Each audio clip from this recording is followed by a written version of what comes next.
제가 두 개의 에너지를 대비를 해서 서로 같이 공부를 하고 있습니다. 나와 겁재, 나와 타인, 이런 곳에 이런 에너지가 있다. 그래서 양생, 음사, 음생, 양사. 해가 뜨는 곳에 달이 지고 달이 뜨는 곳에 해가 진다. 이런 의미와 같죠. 피어나는 사람이 있으면 저무는 사람이 있고 저무는 사람이 있으면 피어나는 사람이 있다. 이게 이제 양생음사, 음생양사 한번 해석하면은 그렇게 되는 거고, 명리학에서는 생지와 사지의 관계라고 보면 되는 겁니다. 즉 내사주에 생지라는 게 있으면 기본적으로 어플에서 보통은 어플 펼치시면은 이 12운성을 표시하는 어플들에 보면은 지지에 이제 지지가 4개가 있잖아요. 그다음에 이제 대운마다 지지가 있고, 대운지라 그러고 이제 원국에 있는 지지에 4개의 혹시라도 생지가 하나라도 있다. 그 생지가 있는 곳에 나는 활력을 얻고 겁재는 저무는 곳이다. 나는 피어나는 곳이고 겁재는 저무는 곳이다. 그러면 현재 내 인생이 도통 피어나지를 못하고 있다고 생각된다면 생지의 기운을 받았을 때 운에서 생지가 들어온다면 더더욱 더 가중될 수 있겠다. 이런 모습이라고 볼 수가 있겠죠. 자, 이제 공부를 하시면서 12운성에 대해서 제가 아주 많은 시간 공을 들여서 강조를 한 내용이 뭐냐 하면은 그 12운성의 양적 기운과 음적 기운은 좋다, 나쁘다를 판별하는 기준이 아니다라고 설명을 드렸습니다. 12운성 공부를 할 때 초보자분들이 늘 함정에 빠지는 것이 12운성 기운의 뭐 생, 욕, 돼, 로, 광세는 좋고 뭐 사묘, 절태, 양은 나쁘고 이제 이렇게 생각을 하시는 분들이 계셔서 각자의 역할적 포지션이 있다와 같은 겁니다. 어떤 사람은 중년 시절이 좋을 수도 있고, 어떤 사람은 청년 시절이 좋았을 수도 있고, 어떤 사람은 유년 시절이 좋았을 수도 있고, 어떤 사람은 장년 시절이 좋았을 수도 있겠죠. 생로병사가 이렇게 흘러가듯이 12운성 기운은 그렇게 순리적으로 흘러간다라고 하는 겁니다.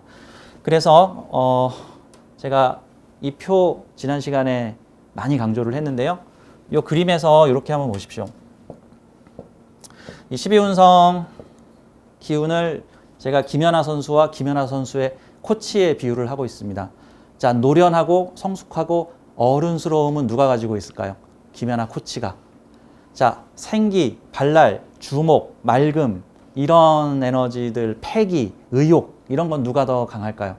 자, 피어나는 새싹. 피어나는 새싹에게 자신의 노하우를 가르쳐주고 있는, 여기는 왕년에 잘 나갔었던데 지금은 잘 나가는 사람들을 키우고 돌보는 사람. 여기 이 동네 이제 코치와 스승의 역할, 여기는 선수와 제자의 역할이라고 볼 수가 있겠죠. 그래서 내사주에 젊은 성분도 있고 12운성적으로 젊은 성분도 있고 좀 연륜 있는 성분도 있고, 사실 그렇게 조화를 이루면 괜찮잖아요. 근데 사실 어떤 것도 좋다 나쁘다라고 이렇게 단정 지을 수는 없어요. 어떤 사람 사주는 생욕, 돼, 록까지만 다 있는 사주가 있어요. 물론 그 사람도 대운에서 늙은 성분을 만나요. 병사, 묘, 절태를 반드시 만나게 되어 있습니다. 이 사주라는 것은요, 재밌게도 어떻게든 다 섞어줘요. 어떻게든 다 섞어. 원국에서 섞고 대운에서 또 섞어. 그러니까 좀 많이 섞이느냐 좀 덜 섞이느냐 정도의 차이일 뿐이지, 뭐 껌을 10번 씹은 껌이냐 뭐 30번 씹은 껌이냐 다 껌은 씹게 돼 있어. 인생은 다 섞여 돌아가게 돼 있습니다. 내 사주에 젊은 성분도 필요하고 늙은 성분도 필요하다. 음적 성분도 필요하고 양적 성분도 필요하다. 사주에는 다양한 성분 에너지 표가 있습니다. 뭐 이 십천간 12지지를 배울 때도 뭐 플러스, 마이너스 이런 거 배우잖아요. 뭐 양간, 플러스적 에너지, 음간, 음적 에너지가 있고, 다음에 십성론을 배울 때도 뭔가 양적 십성, 뭐 음적 십성, 뭐 대체로 드러내고 보여주고 하는 거는 뭐 식상, 뭐 재성 이런 게 보통 양적 에너지라고 한다면, 뭐 관성, 인성 이런 거는 다소 음적, 나로 향하는, 나를 좀 통제하는 뭐 이런 에너지로 내실을 기하는 이런 식으로 볼 수가 있겠죠. 12운성에서도 마찬가지로 그런 음양의 차이가 있다라고 하는 겁니다. 그래서 이걸 이렇게 해석하면 돼요. 태양생, 예, 이거 외우기 쉽게 제가 이렇게 구분하면 돼요. 이렇게 외우기 쉽게 생욕돼, 로광쇠, 병사묘, 절태양. 이건 20번 하면 입에 있겠죠? 생육대, 로광세, 병사묘, 절태양. 생육대, 로광세, 병사묘, 절태양. 이렇게 봄, 여름, 뭐 가을, 겨울 뭐 이런 느낌으로 이제 해석을 하자면 느낌이 좀 비슷합니다. 자, 여기다 좀 표시를 해놨죠? 그 중에서도 태양, 생육, 대, 로, 광, 쇠 정도까지는 뭐 젊고 어린 성분, 맑은 영혼, 패기, 뭐 요 정도 중간 정도에서는 성숙한 성분, 책임감, 다 자란 어른이죠 여기는. 그 다음에 병사묘절은 다소 늙은 성분, 연륜, 철학적, 노련함, 정신적 이런 에너지로 보면 되는 건데, 그러면 여기다가 십성을 한번 대입시켜 보는 거죠. 가령 십성이 인성이라고 쳐, 인성. 그러면 요 동네 인성이 있을 수 있고 요 동네 인성이 있을 수 있어. 좀 차이가 있겠죠. 그러면 맑고 패기 있고 성숙하고 뭐 이런 인성이 있을 수 있는 거고, 그 다음에 이 병사묘절 태양에서는 철학적이고 사색적이고 정신적이고 노련하고 연륜 있는 인성을 가지게 된다라는 거겠죠. 가령 대학교에서 교수의 사랑을 듬뿍 받고 그 대학의 유망주로 크고 있는 젊은 학생, 그 사람의 인성은 다소 이 동네에 있는 인성 같다는 느낌을 받는 거고, 그 대학교에서 그런 학생들을 가르치고 있는 노련한 교수, 그분들은 이 동네의 인성을 가질 수도 있겠죠. 물론 반대로 뒤집을 수도 있겠죠. 반대로 몸뚱이는 젊어. 지금 20대 30대에 몸뚱이는 젊은데 인성이 철학적이야. 그럼 갑자기 19살, 20살, 21살인데 세상은 왜 사는가? 나는 누구인가? 그녀는 왜 내 편지를 거부하는가? 어머니는 나한테 왜 쌀밥을 주시지 않는가? 세상은 왜 이 모양으로 돌아가는가? 나는 왜 태어났는가? 뭐 이런 생각할 수도 있을 거 아니에요. 그렇죠? 만약에 목욕정인을 가지고 있다. 철학적인 게 정인보다 편인이 조금 더 철학적이잖아요. 그러니까 병지 편인 이러면 아주 많이 편인스럽겠죠. 네, 그러면 그 병지 편인을 가지고 있는 사람은 어렸을 때부터, 그게 또 연월에 만약에 편인이 있다면 어렸을 때부터 그러한 다소 어른스러운 중늙은이 같은 조금 철학적인 그런 연륜 있는, 뭔가 태어날 때 다 배운 것 같은 그런 생각을 가질 수도 있을 거예요. 그렇죠? 근데 이제 어떤 분은 목욕정인을 막 가지고 있다. 특히 말년에 사주의 대운의 후반이나 또는 사주의 일주 시주의 목욕정인을 가지고 있어. 그러면 그 사람의 생각 마인드는, 세상 살면서 형성된 나의 노하우 생각 마인드는, 야, 뭐하러 골치 아프게 살아? 즐겁고 젊게 살면 되는 거야. 우리 인생은 60부터 누가 얘기했을까? 목욕정인이. 네. 우리의 입시제도가 잘못됐어 하면 병지편이니. 뭐 이렇게도 생각을 해볼 수도 있겠죠. 각각 그러한 개성을 가지고 있을 수 있다. 그러면 관성이나 재성도 이렇게 볼 수 있죠. 요 동네에 있는 재성, 십성적으로는 재성인데 위치상으로는 뭐 태양, 생육, 대 정도에서 재성을 가지고 있으면은, 와, 나 이 재물 활동은 앞으로 미래의 희망이야. 이 재물은 앞으로 커나갈 수 있을 거야. 이 재물 활동은 앞으로도 잘 될 거야. 뭐 이런 것도 되는 거고. 가령 남자 사주에 정제가 요 자리에 앉아 있으면 나의 부인이 뭐 젊고 싱싱, 이 표현이 이상, 죄송합니다. 남녀 비하죠 표현이.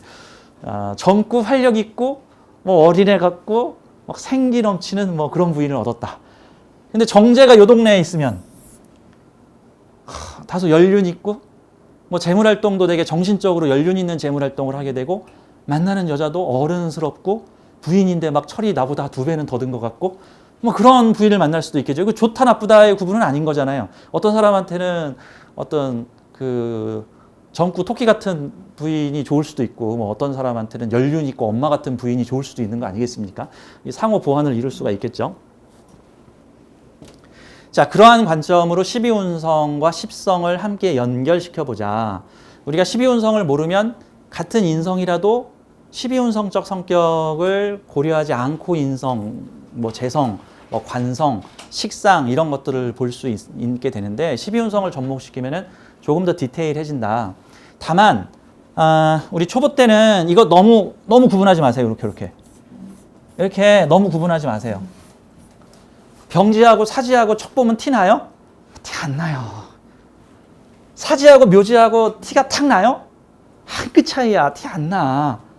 묘지하고 절지하고 티 나요? 티 안 나. 반에 30명 있는데 25등하고 27등하고 티 나요? 티 안 나. 3등하고 4등하고 티 나요? 안 나. 장동건하고 현빈하고 차이가 날 수도 있겠다. 근데 장동건하고 현빈은 차이가 별로 안 나지만 예를 들어서 뭐 장동건하고 오지명은 좀 차이가 많이 나잖아. 그렇죠? 그러니까 이 동네하고 이 동네는 차이가 나. 그런데 생지, 목욕지, 관대지, 뭐 걸록지, 제왕지는 그닥 차이가 안 나. 그러니까 마치 이런 거야. 목욕지가 생지 보고 어리내래요 하면 이게 차이 나? 이거 지금 5살짜리가 3살 보고 저 좀 더 먹고 와 라고 하는데 그걸 보고 있는 어른은 너도 어른, 너도 애야. 뭐 이럴 수 있는 거죠. 그러니까 한 칸 차이에서 너무 민감하게 반응할 필요 없다. 그냥 4단계로 구분을, 이거 4단계로. 네? 생욕대, 로광세, 병사묘, 절태양. 이런 영역에서는 어느 정도 구분돼요. 요 동네하고 요 동네는 확실히 좀 느낌이 다르죠. 요 동네하고 요 동네는 비슷하긴 하지만 조금 느낌이 다르죠. 요 동네하고 요 동네는 완전히 느낌이 다르죠. 그런 차이 정도로 4등분으로 우리가 4계절로 구분하듯이 굳이 한 칸, 두 칸 차이에서 얘는 절지고 얘는 묘지인데 무슨 차이가 있습니다. 그놈이다 정도로 보시면 되는 거예요. 자, 지난주에 2개 강의를 진행을 하면서 장생지하고 사지에 대해서, 그래서 누군가 장생하는 곳에서는 누군가는 사지의 환경에 놓여 있게 되다. 자, 제가 이렇게 비견과 겁재를 같이 놓고 나와 타인을 같이 놓고 비교를 하는 이유는 내가 이러한 처지에 있을 때 나와 다른 느낌을 가지는 처지를 가진 사람이 같은 위치에 있다. 같은 인성적 장소에서 누구는 생지에, 누구는 사지의 환경에 놓여 있는 사람들이 있다. 막 히트치고 인기 없고 하는 장소에서 누구는 외로운 사람들이 있다. 이게 병지하고 목욕지의 차이입니다. 오늘 공부하게 되는. 자, 지난주에 사지 공부를 하면서 사지하고 장생지를 같이 대입하는 부분에서 조금 차이가 있었는데요. 그 부분에 대해서 좀 마무리를 좀 해드리고 다음 진도를 나가도록 하겠습니다. 자, 사지에 대한 텍스트적 설명들은 밑에다가 제가 다 표시를 했고요. 조금 중요한 구절에다가는 제가 약간 굵은 표시로 표시를 해놨습니다. 그래서 다만 여기 있는 텍스트적인 내용은, 사지는 이렇다 하는 텍스트적인 내용은 개념을 설명드리기 위한 부분입니다. 어디까지나. 그러니까 너무 글자에 얽매이지는 마십시오. 글자에 얽매이지는 말아라.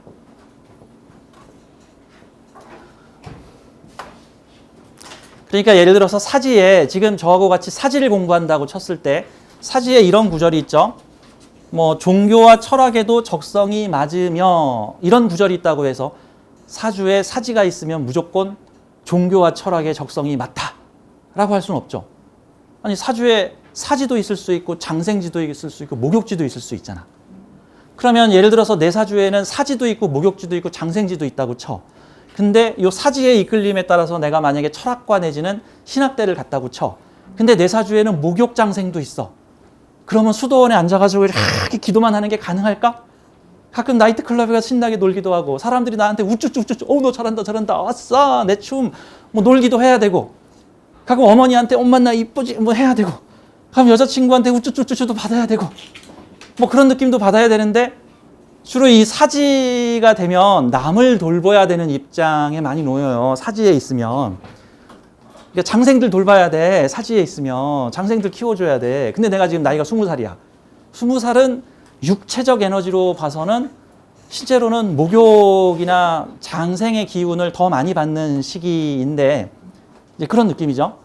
그러니까 내 사주에 그런 요소들은 다 섞여 있다. 그러니까 사지가 있다고 해서 다 종교 철학 적성인데 목욕지 생지 많으면은 좀 놀기 좋아하는 선생님일 수도 있고, 이쁨 받기 좋아할 수도 있는 사람일 수도 있고, 또 어린 마음을 가진 사람일 수도 있다. 그게 공존한다. 절대 사람은 한 가지의 에너지로만 구성된 게 아니라 다양한 에너지가 서로 내 안에는 공존하고 있다. 뭐 날카로운 카리스마를 가지고 있는데 뭔가 귀여운 장생적인 측면도 가지고 있다. 묘한 매력을 가질 수가 있겠죠. 뭔가 병지의 철학성을 가지고 있으면서 또 어느 순간 목욕지가 작동을 하면서 갑자기 어느 순간 스타가 될 수도 있다. 회사에서 되게 고리타분한 윗상사인 줄 알았더니 함께 노래방에 놀러를 갔는데 그곳에서 갑자기 넥타이를 머리에 메고는 옷을 풀어헤치고는 거기서 테이블 위에 올라가서 춤을 추더라. 저 사람 저럴 수가. 이런 모습도 있구나 라고 하는 등등으로 보면 됩니다. 집안에서 혼자 있을 때의 모습과 사회에서 사람들과 함께 있는 모습들이 서로 다를 수가 있다라는 측면으로 보시면 되겠습니다. 자, 사지가 있으면 여기에 적극성과 진취성이 부족한 반면 연구성과 탐구력은 대단하다. 이런 요소가 이 사주에 들어있다. 근데 이것만 있는 거 아니다. 제가 계속해서 강조하는 겁니다. 사지도 있고 생지도 있고 그럼 이 사람은 뭡니까? 라고 물어보면은 사지가 이겨요, 생지가 이겨요 이런 이분법으로 구분하는 게 아니라 이 사람에게는 사지적 성향도 있고 생지적 성향도 있다라고 보는 거죠. 이거를 위치를 나눠가지고 사회적으로는 사지적 성향을 보이고 있으나 개인적 공간에서는 생지적 모습을 보인다. 어렸을 때는 사지적 환경에서 사지적 역할을 할 것을 요구받게 되나 나이 먹어서 중년이나 장년에는 자신의 영역을 확보하게 되면 거기서는 생지적 활동을 하게 된다. 마치 젊은 신입사원이었을 때는 되게 의젓하고 애늙은이 같았던 모습의 사람이 나이 40, 50 먹어서 중년의 시기로 넘어가니까 오히려 더 발랄하고 유쾌한 생지적 모습을 보일 수도 있다. 그래서 우리 사람은 다양한 에너지가 서로 섞여 있는 모습이다라고. 그러니까 우리 안에는 천사와 악마가 같이 있다. 뭐 이렇게도 표현할 수 있죠. 천사와 악마가 같이 있다. 천사가 이겨요? 악마가 이겨요? 라고 물어보면 여러분들이 평소 천사한테 밥을 많이 주느냐 악마한테 밥을 많이 주느냐에 따라서 천사 힘이 세지고 악마 힘이 찌그러질 수도 있고 반대로 악마 힘이 세지고 천사 힘이 찌그러질 수도 있습니다. 다만 중요한 건 뭐가 천사고 뭐가 악마인지 그걸 도대체 어떻게 알아? 그거는 알 수 없다. 선악구분으로 구분하기는 다소 어렵다. 이렇게 봐야 되겠습니다.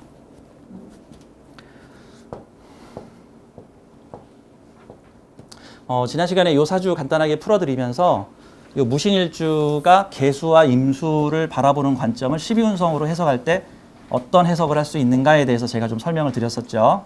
기억나시죠? 자, 12운성 왜 배워요? 12운성 배우면 뭐가 좋아요? 라고 할 적에 무신일주가 계수와 임수를 바라보는 관점이 다르다라는 측면인 거죠.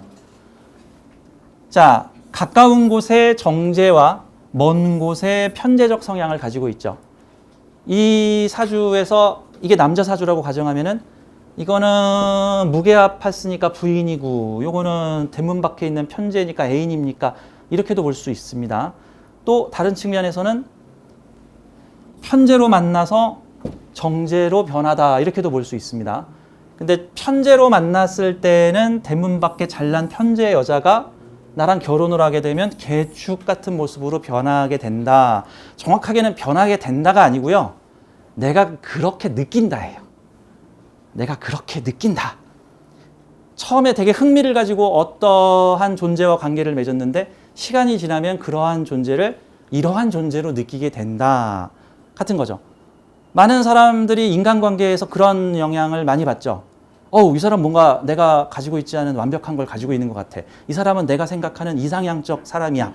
그래서 그 사람을 만났는데 그 사람을 실제 만나고 나서 어느 정도 관계가 가까워지고 보니까 뭔가 실망스러워. 그렇죠?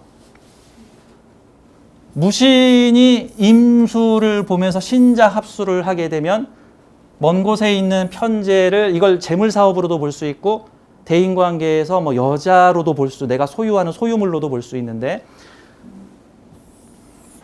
편재는 장생의 입장으로 바라보게 되고 일단 부인이 되면 어떻게 돼요? 계수는 사지로서 바라보게 되죠. 계수는 사지로서.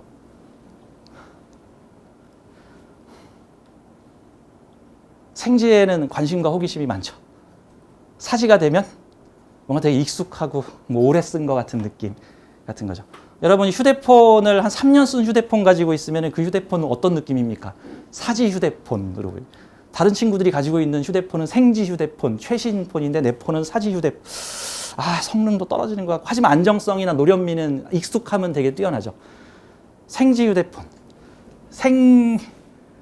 여기는 오래된 부인 같은 느낌.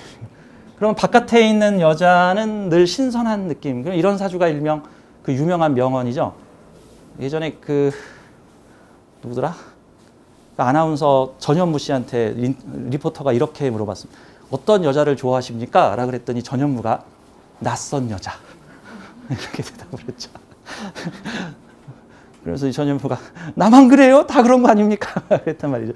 이 사주는 낯선 여자를 장생으로 바라보고 이렇게 되면 이게 잡은 여자죠. 이렇게 되면 잡은 여자. 무게합한 여자는 그런 모습으로 바라본다. 자, 이게 만약에 비즈니스적 관점으로 보게 되면은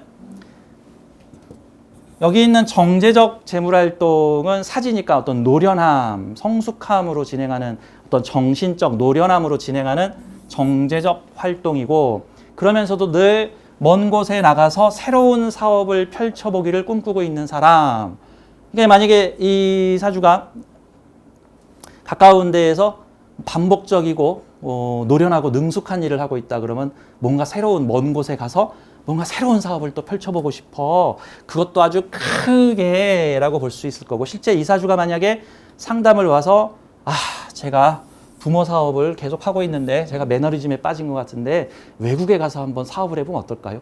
종종 외국에 나가서 새로운 사업 활동을 해보시는 게 좋겠습니다. 하지만 외국에서 나가서 새로운 사업을 다시 내 안방 사업으로 가지고 들어오면 또 비슷한 느낌이 또 들겠죠. 그런 느낌으로 볼 수가 있다. 자, 12운성의 나를 상징하는 일지가 개수를 볼 때와 임수를 볼 때 이걸 인종법이라고 합니다. 개수를 갖다가 임수 위에 올려놔 보고 임수를 갖다가 개수를 신금 위에 올려놔 보고 임수를 신금 위에 올려놔 본다라는 개념으로 보면 되겠죠. 이거는 반대의 입장으로도 볼 수 있어요. 반대의 입장으로도. 이 자수라는 세계에서 나를 어떻게 볼까? 무토를 여기다 갖다가 대본다. 그러면 먼 곳에 있는 자수라고 하는 재성사회에서는 나를 태지로 본다. 태지. 뭐야, 왜 애기가 왔어? 막 시작하려는 뭔가가 왔네? 이런 느낌 같은 거죠. 태지니까 내가 정신적 에너지는 쓸 수 있어도 물리적이고 실체적 에너지를 쓰기는 어려운 환경이다. 그럼 외국에 가면은 이 사람은 자기 주도권을 잡기 어렵다. 임자라고 하는 강한 물살에 내가 흘러가는 무토의 모습이 될 수 있다. 그런 모습이라고 볼 수가 있습니다. 기본적으로 이 사주가 지지가 전부 수국을 이루고 있는 이렇기 때문에 이것도 수국이에요. 자축의 신자에 하게 되면 수국을 이루고 있는 형태가 된다. 이 재성 때문에 무토가 방향을 못 잡는 상황이 벌어질 수가 있으나 여기 물줄기의 방향을 잡아줄 수 있는 이 수에너지가 목에너지를 만나면 방향성을 만나다. 수에너지를 설계하면서 다룰 수 있어지다. 같은 형태로 나올 수가 있는 겁니다. 자, 이제는 본격적으로 12운성을 배워서 어떻게 활용합니까? 라는 분야에 대해서 간지간에 서로 대비를 해보겠습니다. 자, 이제 요게 중요한 거고요. 요게 모든 12운성 간의 기운들을 서로 이렇게 대비를 해볼 거예요. 그래서 이제 다음 진도 나가면서부터 다양한 12운성 기운들을 서로 겹쳐볼 겁니다. 자, 이게 일종의 12운성으로 보는 간지의 관계성, 12운성으로 보는 간지의 관계성입니다. 자, 한번 시범을 보도록 하죠. 자, 이렇게 하나하나 이렇게 데이터베이스식으로 이렇게 강의하는 데는 12운성 강의는 정말 대한민국에서 저밖에 없고 대한민국에서 저밖에 없으면 전 세계에서 저밖에 없습니다. 이런 식으로 여러분들이 보통은 명리책을 사다 보면 12운성 딱 2장, 3장 나와 있고 2장, 3장. 장생은 어린애의 마음이고 사지는 늙은이의 무덤에 들어가는 마음이고 이걸로 끝. 이게 어떻게 하라는 거야? 어떻게 하라는 거야? 자, 이거 이렇게 대입하는 겁니다. 자, 제가 월주하고 일주를 편의상 대입하겠습니다. 월주하고 일주를 편의상 대입하는데 이거는 일주와 시주를 대입할 수도 있고 연주와 월주를 대입해 볼 수도 있고 또 경우에 따라서는 연주와 일주를 대입해 볼 수도 있고 월주와 시주를 대입해 볼 수 있는데 하지만 가장 자주 쓰이는 것은 월주와 일주를 비교해 보는 거고 일주와 시주를 비교해 보는 겁니다. 자, 우리 월주와 일주를 월주와 즉 사회를 나타내는 간지 코드와 나를 나타내는 간지 코드를 한번 12운성적으로 어떻게 비교하나. 물론 12운성만 보는 게 아니라 여기다가 10성도 같이 붙여서 보도록 하겠습니다. 자, 사주가 이렇게 생겼다. 연주와 시주는 모르겠고 월주가 가보고 일주가 을해다. 그러면은 일단 이렇게 생각을 하십시오. 가보라는 사회에 살고 있는 을해다. 가보라는 사회에 살고 있는 을해다. 근데 이 사주는 프랙탈입니다. 프랙탈. 사이즈를 요만하게 벌릴 수도 있고, 요만하게 벌릴 수도 있고, 이만하게 벌릴 수도 있고, 이따만하게 벌릴 수도 있습니다. 자, 스케일을 크게 쓰는 사람한테 가보는 큰 세계일 수도 있고, 작은 동네에서 요만한 활동을, 좁은 활동을 하는 사람한테는 요 가보는 그냥 부모 환경, 그냥 우리 동네 환경 정도일 수 있습니다. 과거 시절에는 사람들의 활동 범위가 넓지가 않았기 때문에 보통은 이 월주는 부모 환경으로만 거의 대부분 해석이 됐고, 그래도 대충 거의 다 맞았는데, 요즘 세상은 독립도 일찍 하고 부모의 환경에서 벗어나서 자기 환경을 개척하는 사람들도 많기 때문에 월주를 부모라고만 해석하기는 어렵고, 좀 더 확장해서 내가 살아가는 사회, 부모를 포함한 사회라고 표현을 하면 되겠습니다. 자, 가보라는 사회를 살고 있는 을해라는 나, 이 둘의 관계성은 어떻게 됩니까? 자, 십성적 해석하고 십이운성 해석 같이 한번 해보죠. 천간에서 겁재가 있으니까, 자, 순서적으로는 이 동네가 앞이고 이 동네가 뒤라는 거 제가 얘기 드렸죠. 이 동네가 앞이에요. 그러면 내 앞에 있는 겁재라는 뜻이죠. 갑목이 만약에 내 뒤에 있으면 내 뒤에 있는 겁재라고 볼 수가 있는 거죠. 자, 그러면 내 앞에 있는 겁재는 선행자라고 볼 수 있죠. 선행자. 이게 좋아요, 나빠요라고 물어보면 좋아요, 나빠요 기준이 아니죠. 선행자가 금은보화를 만들어 놓고 나한테 물려주면 감사땡큐한 선행자고, 선행자가 지옥을 만들어 놓고 너도 고생 좀 해봐 그러면 난 지옥을 물려받아야 되는 상황이 벌어질 수도 있으니까, 내 앞에 겁재가 있다고 해서, 비경겁재가 있다고 해서 일단 좋다 나쁘다라고 구분할 수는 없는 건데, 그럼 관계성을 좀 봐야죠. 자, 이 겁재가, 내 앞에 선행자인 겁재가 뭔가 사회에 두각을 나타내는 겁재가 있는 거예요, 내 앞에. 게다가 갑목 겁재니까 뭔가를 최초로 시작한 사람들이 있을 가능성이 높습니다. 그렇죠? 이게 만약에 갑목이 아니라 경금 겁재였다.